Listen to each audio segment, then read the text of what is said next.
Nosso entrevistado hoje, nessa série de sabatina com os candidatos a governador do estado, é o governador, candidato à reeleição, Carlos Moisés, do Republicanos. Obrigado pela presença. Essa é uma entrevista que ela é baseada na pesquisa formulada que resultou na Carta do Comércio, da FEComércio, que é uma carta que é elaborada a cada 4 anos e é entregue aos candidatos ao governo do estado e ao legislativo. É a forma que a FEComércio tem de contribuir com o processo político, expondo as demandas dos empresários, do setor e as políticas públicas que devem ser priorizadas.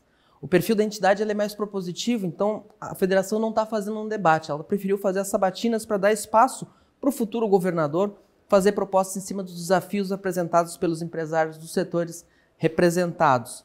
Lembrando que a FEComércio congrega mais de 500 mil empresas que empregam mais de 1.200.000 trabalhadores em todo o estado, além de ser a gestora do SESC e do SENAC, com quase 100 estruturas em toda Santa Catarina. As 3 primeiras perguntas, governador, eu vou ler porque são idênticas para todos. Essa nessa parceria da FEComércio com o PR Online. Essas 3 são idênticas, outro bloco de perguntas são inspiradas na carta, variam, e no final um bloco de perguntas específicas da questão política para o senhor. Então eu vou começar a ler aqui. A inflação e o poder de compra dos consumidores foram apontados na pesquisa da Carta do FEComércio, da Carta do Comércio, como os principais obstáculos dos empresários entre os 33 indicadores. Nos últimos 2 meses, medidas para desoneração e redução de impostos para alguns itens essenciais, como combustíveis e energia, ajudaram a reduzir a inflação, mas os riscos ainda são persistentes. Além disso, a renda real dos trabalhadores de Santa Catarina ainda não voltou aos patamares pré-pandemia. Na sua gestão, num eventual segundo mandato, a redução de alíquotas será estendida para outros produtos para reduzir efeitos inflacionários no custo das empresas e na renda dos trabalhadores? Muito bem, Piara, obrigado. Quero agradecer a FEComércio pela oportunidade, em nome do Hélio, nosso presidente, toda a diretoria, enfim, todos os colaboradores.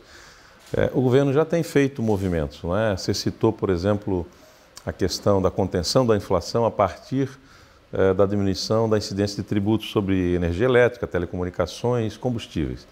Antes mesmo da legislação nacional ser aprovada, em outubro do ano passado, nós aqui em Santa Catarina fomos um dos primeiros estados do Brasil a fazer esse movimento, né?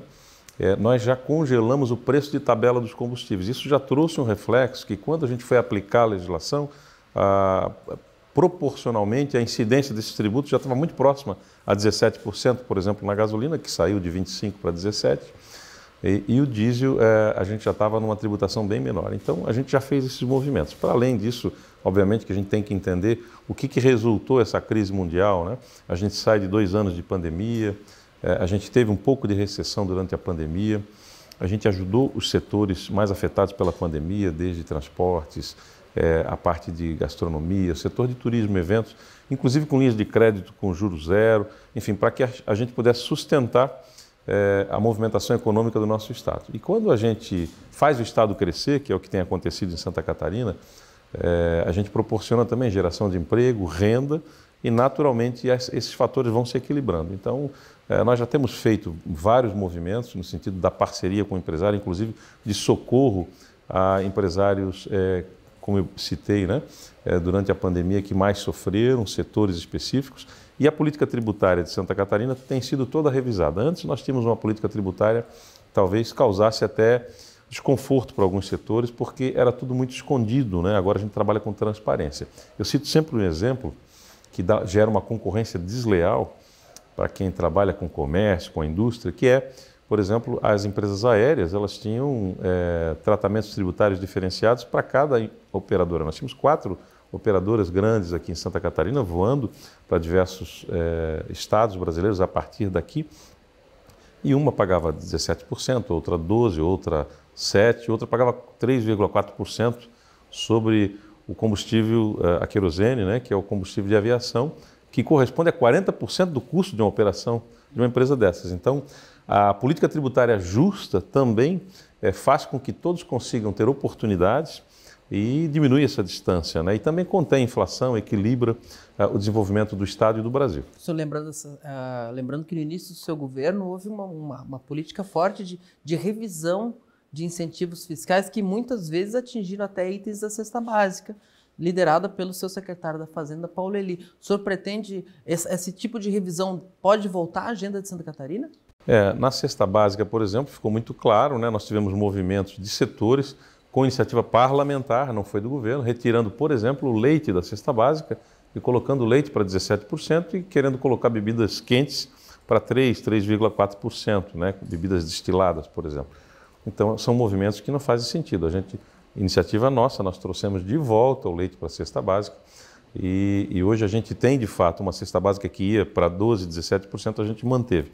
Setores da indústria também que são importantes de ter correspondência com tributação de estados vizinhos, a gente também tem tido esse cuidado, né, para que a gente não gere, para que a gente consiga gerar competitividade no empresário catarinense. Indo para a segunda pergunta aqui, baseada na pergunta feita pela FEComércio, a segunda maior dificuldade apresentada na pesquisa que resultou na Carta do Comércio foi a captação de recursos, sobretudo pelo custo do crédito. Em pouco mais de um ano e meio, a Selic passou da mínima histórica de 2% para patamares iguais a 2016, 13,75%, elevando o custo dos empréstimos e minando novos investimentos. Quais as medidas para ampliar as linhas de crédito e, especialmente, reduzir os custos de captação de recursos para a empresa? E aí vem uma questão importante. É possível criar um programa especial de incentivo aos investimentos para o comércio, serviço e turismo nos moldes do Prodec que atende a indústria? É possível, sim.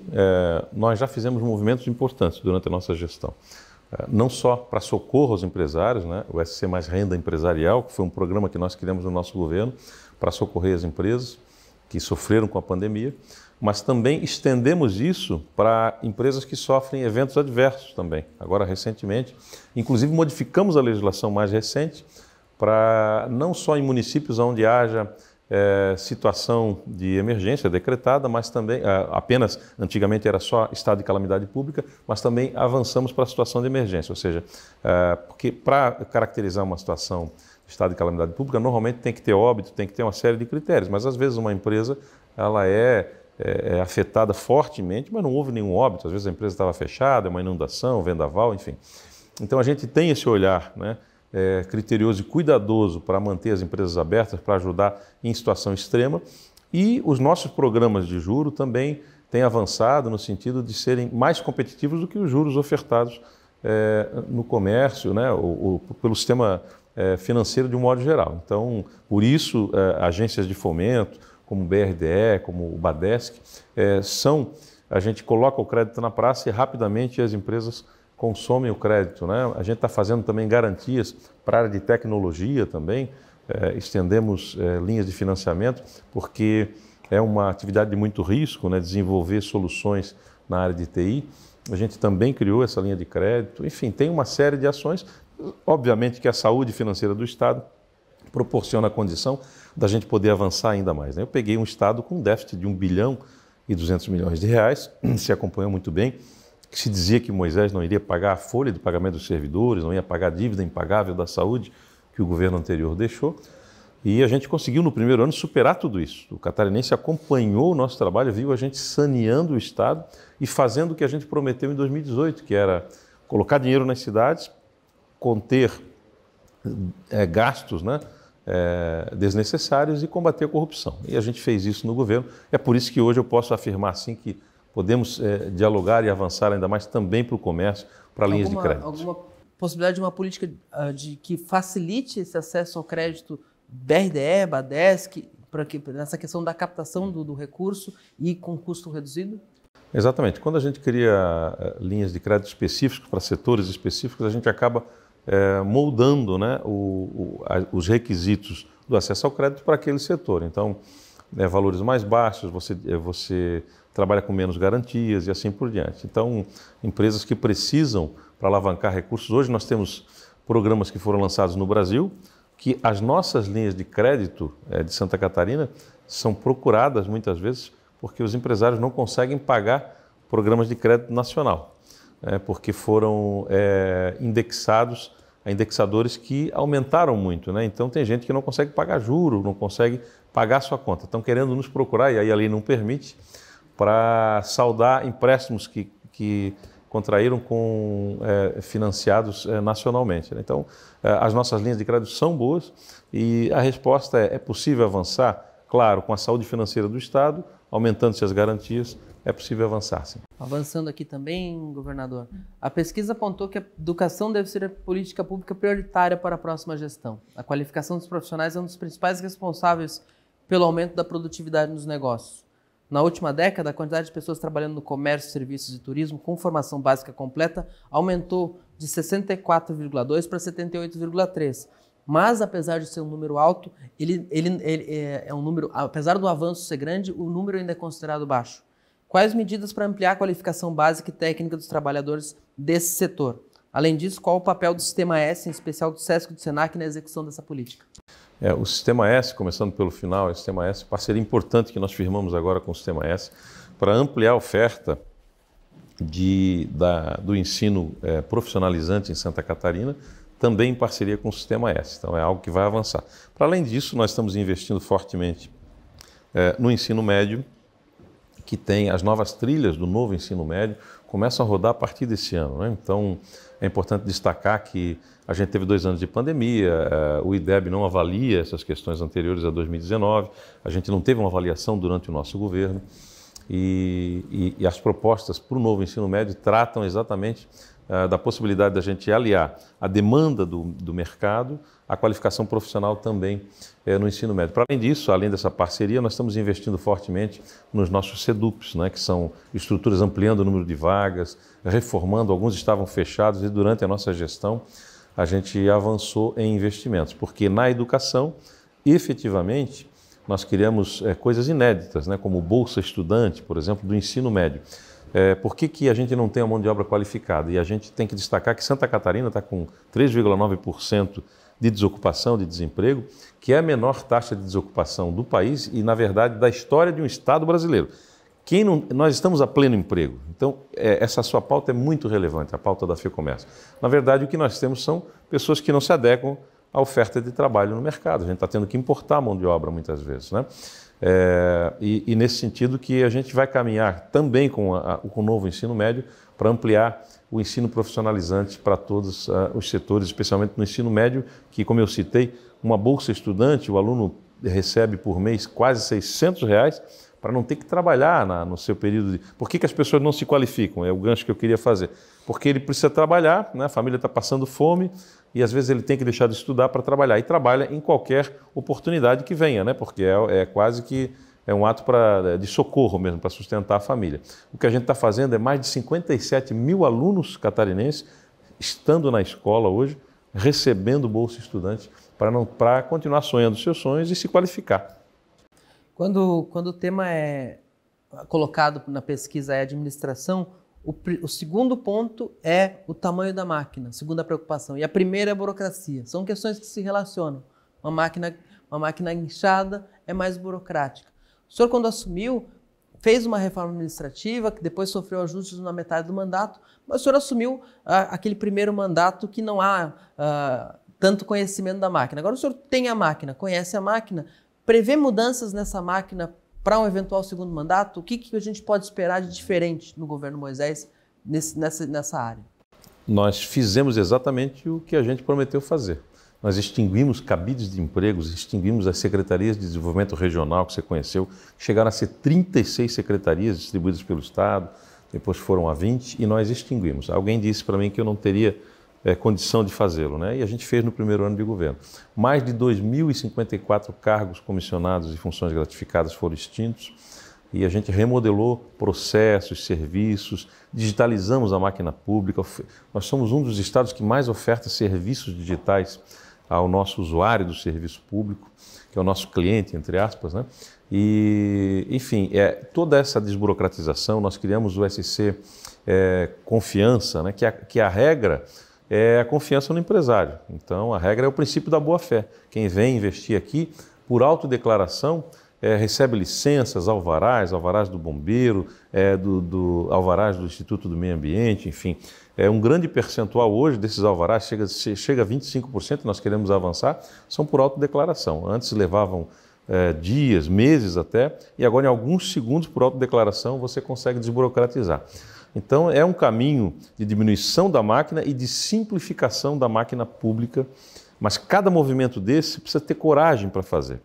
Eu vou dar um exemplo aqui. Quando você tem o seu documento para transitar com o veículo, que antes era um documento físico necessariamente, e agora você pode imprimir numa folha de papel A4 ou não tê-lo, ter só no celular, você tem que tirar uma compra que o poder público fazia, que era o papel moeda para imprimir aquilo.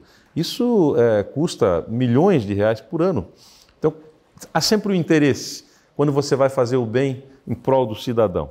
E a gente combateu esses interesses, os diversos interesses. O governo sem papel, por exemplo, na nossa gestão, economiza 40 milhões de reais. 10 milhões com papel A4, selo de correio, e mais 30 milhões e mais 10 milhões com impressoras. Então, cada movimento em prol do cidadão é um ato de coragem de quem está à frente do poder público. E há um movimento na sua mira para um segundo mandato, respaldado pelo voto para um segundo mandato? Há muito que avançar. A gente acredita que se a gente tem hoje mais de 500 atividades que a gente faz hoje por autodeclaração, ou que são isentas, inclusive, de licença, que a gente conseguiu avançar, a gente pode avançar ainda mais. Santa Catarina é o segundo ou terceiro estado com atividades dispensadas de licença, e a gente quer ser o primeiro estado brasileiro. Mas a gente compete com estados também muito inseridos digitalmente, como é o caso de Minas Gerais. Santa Catarina e Minas estão sempre disputando ali. Mas nós, em termos de eficiência de máquina pública, além da redução, nós recebemos o prêmio da máquina pública mais eficiente em vários setores, dentre eles a segurança pública, que não aparece mais praticamente nas grandes pautas e nas demandas dos setores. A Carta do Comércio também traz uma apreensão em relação à condição das rodovias estaduais. Lembro que no início do seu governo houve uma atenção à ideia de fazer essas obras de forma consorciada entre os municípios, depois veio a questão do PIX, do Plano 1000, etc. Questão estradas estaduais, muitas delas em más condições. Como que isso pode avançar num segundo governo de Moisés? O que pretende fazer diferente? Nós temos que falar aqui de números. Eu recebi o Estado com 74% das rodovias em condições ruins ou péssimas. Dito isso por organismos como a FEComércio, a Fiesc e outros, a Voz Única também, que era uma cartilha como a da FEComércio, que também mostra as demandas do setor empresarial. Ali tinha 74% ruins ou péssimas. Hoje nós temos 24% das rodovias estaduais ruins ou péssimas.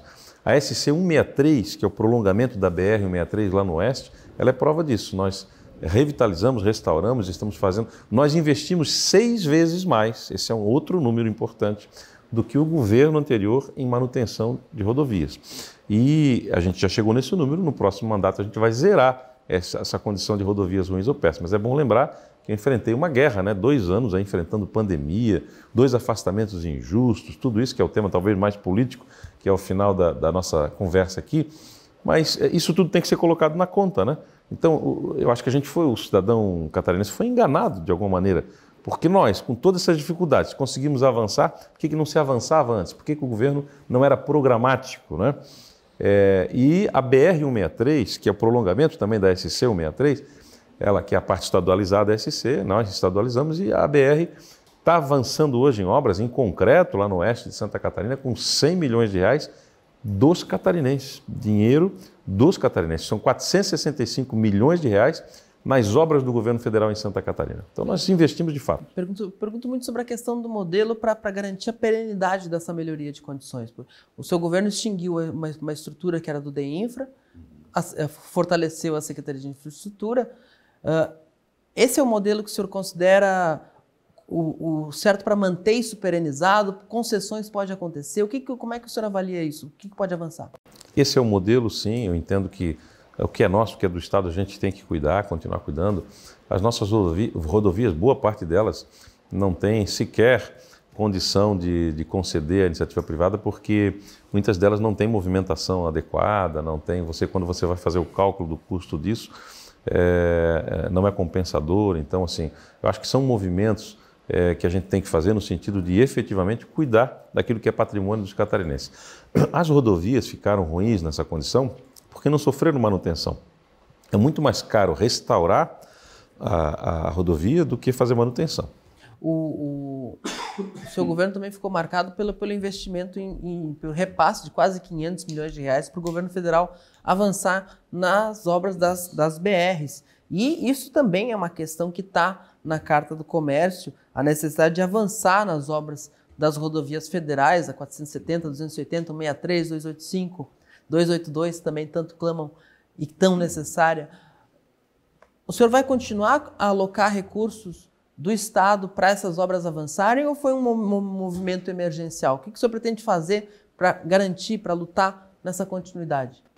É por isso que Santa Catarina precisa de um governador independente. O governador independente é aquele que, quando é para ser colaborativo, como é o caso do governo federal, todas as obras, a 470 com 300 milhões dos catarinenses, a 280 com 50 milhões, a BR 285 no extremo sul de Santa Catarina, ligando ao Planalto, né, a Serra Gaúcha, e a BR-163 com 100 milhões, lá no sul com 15 milhões, 465 milhões, é uma decisão nossa, com, obviamente, a autorização da Assembleia Legislativa, uma decisão de aportar recurso numa obra que é licitada pelo governo federal, que é tocada pelo governo federal, que é inspecionada e medida pelo governo federal, mas que quem paga a nota fiscal, quem paga a conta é o catarinense.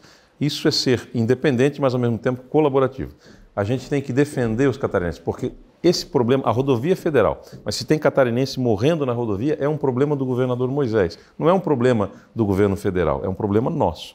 Agora, nós obviamente vamos pleitear, né, a compensação desses valores que a gente fez, porque Santa Catarina merece, de fato, ser bem tratada, né? Nós temos dívida com a União e por que não compensar? Esse é um pleito. Ter sido negociado previamente, governador? Não dá tempo. Quando está morrendo gente, só para fazer o convênio sem negociar e sem pedir o dinheiro de volta, eu passei muito trabalho, inclusive, com oposição minha, né, oposição da política, não querendo permitir, né, movimento de políticos catarinenses, que hoje até pleiteio o meu cargo, né, para que não acontecesse. Ou seja, isso é não gostar de pessoas, né? Tem gente que me acusa, o governador não gosta de gente. Isso é não gostar de pessoas. Eu sou um governador independente, eu sou colaborativo com o governo federal e a hora que eu preciso entrar com uma ação contra o governo federal para defender uma pista de cargas, né? E um terminal de cargas para navegantes, porque para não perder isso para o Paraná, é esse governador independente que entra com uma ação sim e discute com o governo federal, uma vez que o diálogo não conseguiu ser estabelecido por várias tentativas e movimentos políticos também querendo tirar dos catarinenses essa oportunidade. Então, a gente não pode ser um governador bajulador do poder. Nós temos que ter posições em prol do nosso Estado, garantir a continuidade, defender o empresário, defender o cidadão, defender o menos valido, aquele que tem mais necessidade. Isso é governar para todos. Vou até fazer antecipar uma das perguntas políticas, porque encaixa nesse tema, que é a seguinte: o senhor se elegeu, o seu slogan, o governador do Bolsonaro. Não era uma postura de quem prometia uma postura bajulatória em relação ao presidente Bolsonaro, caso ambos eleitos? Eu era o governador do mesmo partido do Bolsonaro, né? Então, as pessoas votavam no 17, havia uma onda de mudança, né? E o presidente Bolsonaro era uma liderança que representava essa onda, obviamente, e por isso que eu digo que a nossa eleição foi com a ajuda do presidente. Agora, você ser um aliado não significa concordar com tudo, não significa dizer amém a tudo, você tem que ser independente. Aliás, você foi um jornalista que me entrevistou e marcou muito a minha história política, porque eu me lembro que no dia 5 de agosto nós colocamos no sistema do TSE a minha chapa, a minha candidatura. No final de semana seguinte, num jornal de circulação estadual, jornal físico, né, no domingo, você me mostra na capa, eu com a plaquinha na mão segurando mudança, né, e a manchete era: eu não sou um mini Bolsonaro. Você lembra disso, né? Não sou um mini Bolsonaro. Exatamente. Então, isso O pessoal da sua campanha queria brigar com o senhor, né? Já disseram, você vai perder a eleição. Acabou a tua eleição, se você não grudar, você vai perder. E, na verdade, qual era a mensagem? A mensagem é você ser você mesmo. Por que as pessoas na televisão acreditam em mim, acreditam no que eu estou falando que é verdadeiro? Porque elas veem verdade na minha fala, no meu olhar, na maneira como eu me comporto, porque o sujeito que é bajulador, ele não é verdadeiro. E às vezes você chegar para um amigo seu e contrapor uma ideia, dar um conselho e dizer que você não gostou de uma atitude, é verdadeira atitude de amigo, não é? De quem gosta de você. Então, eu faço esse movimento com todas as pessoas que estão próximas de mim. O que dificultou a sua relação com o presidente Bolsonaro? Nós nunca tivemos nenhum problema pessoal. Eu vejo que as pessoas criticam, talvez, um afastamento na gestão da pandemia, pensamentos diferentes, né? Eu resolvi continuar acreditando no que eu sempre acreditei, né? Eu sou o menino que ia para a escola e saía com o braço desse tamanho quando aquelas pistolas de ar, né, vinham e era tudo, era tríplice, tinha tudo ali no meio, né? Era um pacote de vacinas, né? E a nossa geração viveu, a gente erradicou a paralisia infantil, sarampo. O catarinense hoje vacina o cachorro para não pegar raiva, mas às vezes não vacina um familiar seu, né? Então, digo catarinense, de um modo geral, assim, as pessoas, uma parte da nossa população fez um movimento contrário, né, a esse movimento de prevenção. O Programa Nacional de Imunização é um programa importante, né? Um programa que é exemplo no Brasil para os demais países aqui da América do Sul, e a gente tem que continuar acreditando na ciência. Eu acho que eu fiz um movimento. Santa Catarina é o estado que menos fechou na hora certa, reabriu com regras e tem a menor letalidade do Brasil e o menor desemprego do Brasil. Esses dois números, por si, falam que nós fomos vitoriosos na pandemia. E, na verdade, organismos independentes, como o Centro de Liderança Pública em São Paulo e o IPEA, dizem que Santa Catarina tirou nota 10 no enfrentamento da pandemia. O próprio presidente, inclusive, elogiou o nosso estado, né? Tem falas dele quando veio a Santa Catarina, elogiando o nosso trabalho aqui, dizendo, olha, Santa Catarina é um dos estados que menos fechou, melhor se deu na pandemia, não desempregou, ou seja, a gente está a pleno emprego, né? Então, o nosso resultado foi bom. Então, eu acho que houve mais eu acho que talvez seja uma questão de narrativas, né? Que é mais aquela fofoca de mídias que circula nos veículos, do que efetivamente algum problema, né, que a gente tenha tido. O senhor fala da nota 10, mas apesar dessa nota 10, tem o caso dos respiradores, houve uma compra, os respiradores não vieram, os 33 milhões... Isso gerou uma questão política muito pesada para o seu governo e é algo que lhe persegue. Essa pergunta dos 33 milhões é recorrente e as pesquisas indicam que causa realmente um desgaste. O que faltou para o governo se livrar dessa pecha? Na verdade, o governo que tem coragem de salvar pessoas, ele tem que comprar. O governo federal teve o mesmo problema que nós tivemos, com outros itens. Mas aqui é um movimento político, né? Houve um erro, né, assim como houve no governo federal, em 15 unidades da federação. 15 estados brasileiros tiveram problemas com compras. Só em Santa Catarina gera processo de impeachment, entendeu? Só em Santa Catarina gera onda, né, para desqualificar o nosso trabalho. Quem enfrentou essa pandemia está de parabéns, quem viveu dentro de hospitais, aqueles que sobreviveram, né? Porque quem estava dentro de hospital estava lá sem vacina, né? E tinha gente que adoeceu, médicos, enfermeiros, técnicos de enfermagem, psicólogos, enfim, o pessoal de fisioterapeutas, enfim, todos os quadros, funcionários, desde quem cuida da limpeza do hospital, quem administra, todo mundo se expôs, né? Então é uma guerra que a gente teve que combater. O modelo era esse. E aí a gente teve quem? Não existe governo à prova de golpe, né? Se você diz, olha, nós estamos precisando de um item para salvar os catarinenses, alguém vem, faz uma oferta e não te entrega, e o modelo era esse, de pagamento adiantado, e todos compraram com pagamento adiantado.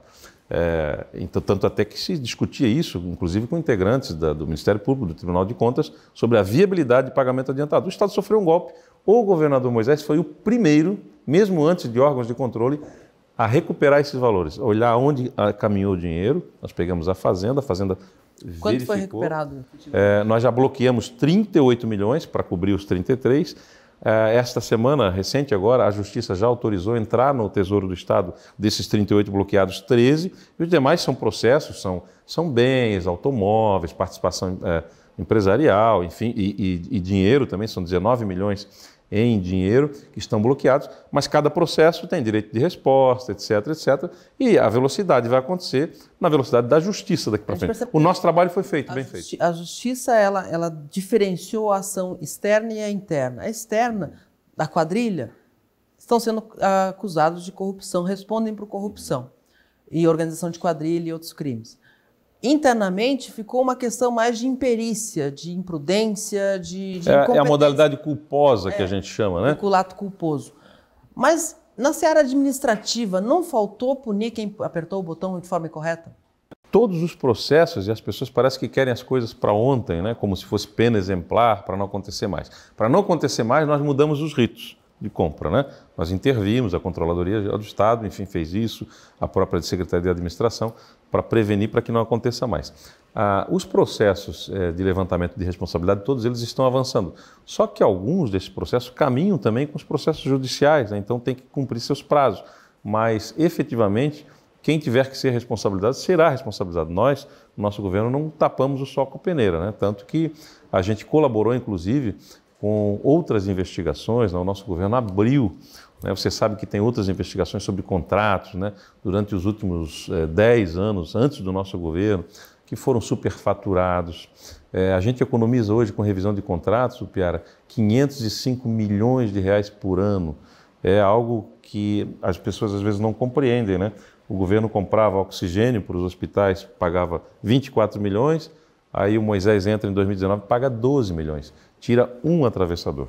E assim a gente chegou a uma cifra de 505 milhões de economia em revisão de contratos. Ou seja, o nosso governo combate a corrupção. E é por isso que eu digo que a gente tem um trabalho de coerência, porque lá em 2018, quando nós nos elegemos, com 71,09% dos votos dos catarinenses, 2.649.179 votos, nós levantamos 3 bandeiras.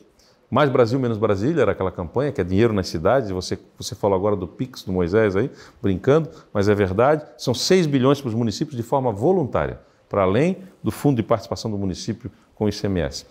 Mais Brasil, menos Brasília, temos em Santa Catarina. Combate à corrupção. Isso que eu acabei de falar é a revisão de contratos. O contrato público tem que ser revisado, os tratamentos tributários, né, as isenções, como eu falei ali, que uma empresa não sabia da outra, isso gera uma concorrência desleal e gera desvio de dinheiro público, então tem que ter transparência nisso também. E, por último, a diminuição do tamanho do Estado, né? A gente pregava um modelo liberal de economia. Nós fizemos as primeiras concessões da história do Estado catarinense. Foi no nosso governo, com 2 afastamentos, com 2 anos de pandemia. Por que não fizeram antes, né? Se já tinha legislação? A SCPar, como SC Parcerias, existe desde 2005. Desde 2005. O senhor está satisfeito com a atuação dela? O senhor acha que dá para... Isso tem que avançar mais? Avança. Se das primeiras é uma questão muito tímida do Estado ainda, a área de parceria. Não tenho dúvidas. A gente tem uma carteira muito grande de parcerias que vão acontecer. A gente concedeu pela primeira vez na história de Santa Catarina, em pandemia, um centro de eventos. É uma proeza isso aí. Não fizeram porque não queriam antes, né? Nós concedemos em pandemia. Quem é que aluga, quem é que é parceiro e investe em centro de eventos em pandemia? Nós, com a fé do empreendedor catarinense, com algumas dificuldades, modelo, foi a primeira concessão da história. Agora o Rita Maria, terminal urbano de Florianópolis, também será concedido. Vai ficar bonito, semelhante a um aeroporto, com serviços, conforto das pessoas. E tem muitos outros espaços, parques ambientais, uma série de... O senhor quer levar essa área de concessões com foco no turismo. Eu ia lhe perguntar do turismo, porque o turismo foi uma área que o senhor mexeu, existia uma grande secretaria, a SOL, Secretaria de Turismo, Cultura e Esporte, que foi desmembrada, espalhada pela máquina do Estado, a Santur virou uma autarquia. Esse modelo do turismo, o senhor está satisfeito? É uma área que o senhor teve mudanças, não foi uma área que teve várias mudanças ao longo da gestão. Não está aquém do que Santa Catarina pode? É verdade. A gente concorda porque a nossa vocação turística ela é fundamental, né? O Estado pode ganhar muito mais com isso e investir em turismo é investir em segurança. Nós temos o Estado mais seguro do Brasil. Ele é mais bonito do Brasil, é mais feliz do Brasil, é o mais eficiente do Brasil, mas ele é o mais seguro do Brasil. Não é o mais humilde do Brasil, talvez, mas ele é o mais seguro do Brasil. A gente tem que entender isso. Quando o governo investe, o governo passado investiu, por exemplo, 300 milhões em segurança pública, que o catarinense, o pessoal da FEComércio que está me assistindo, vai pagar até 2035. E o colete balístico, o colete à prova de bala já venceu, porque há 5 anos as viaturas já foram para leilão. Nós investimos mais do que 300 milhões, mais de 350 milhões, com dinheiro dos catarinenses. E em 2 anos, o outro investimento foi em 8. Nós investimos em 2021 e 2022 essa cifra.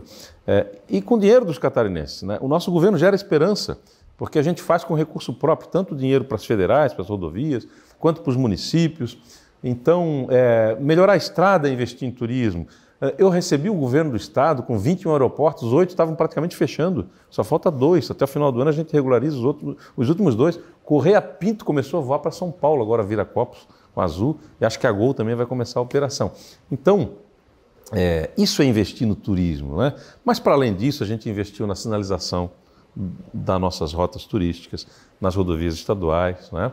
Tem todas as regiões estão sendo colocadas as sinalizações, há décadas que não se colocava nada, revisando, dialogando com cada conselho de turismo de cada região, para que eles digam efetivamente o que tem que ser sinalizado, como deve ser sinalizado.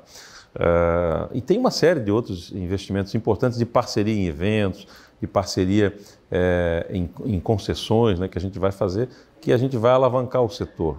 O setor de gastronomia, nós retiramos, por exemplo, nós baixamos o ICMS para bares e restaurantes servirem alimento mais barato, isso gera competitividade no turismo de Santa Catarina, enfim. No setor cultural, que também movimenta o turismo, nós somos o governo que mais investiu no setor cultural em Santa Catarina. São mais de 150 milhões de reais. O próprio programa de incentivo à cultura, 75, que seria a nossa lei Rouanet, a lei de incentivo à cultura aqui de Santa Catarina, nós temos, foi criada no nosso governo. Isso é investir na cultura, é trazer as pessoas para virem para Santa Catarina. Então tem muita coisa boa acontecendo, mas precisa acontecer muita coisa boa ainda. Porque Santa Catarina é um estado exigente, porque ele é de alta eficiência e de um povo que tem um alto grau de exigência, né? O senhor falou dos processos de impeachment antes, e eu deixei isso mais para o final, porque é uma questão muito política e porque envolve a base na Assembleia Legislativa. O senhor teve uma dificuldade de construir uma base coesa na Assembleia Legislativa. Entre o primeiro processo de impeachment e o segundo, conseguiu uma adesão muito relevante, que foi a adesão do MDB, que hoje está com o senhor, mas a maioria dos partidos está em outras composições. Como é que o senhor vai fazer, do jeito Moisés, para aglutinar uma maioria na Assembleia Legislativa, considerando que é muito difícil que os republicanos e o MDB elejam mais da metade da LESC, Podemos, republicanos e MDB, a sua coligação eleja mais da metade dos membros da LESC. Eu acho que a gente tem, não sei se é a maior coligação, mas uma das maiores, 5 ou 6 partidos, eu acho, se não me falha a memória. Então a gente não está sozinho, a gente não está isolado. Temos também o MDB, como você bem citou, que é um grande partido, é o maior partido aqui em Santa Catarina, então a gente tem uma força de movimentação assim, para a gente poder também estar ocupando espaço na Assembleia Legislativa.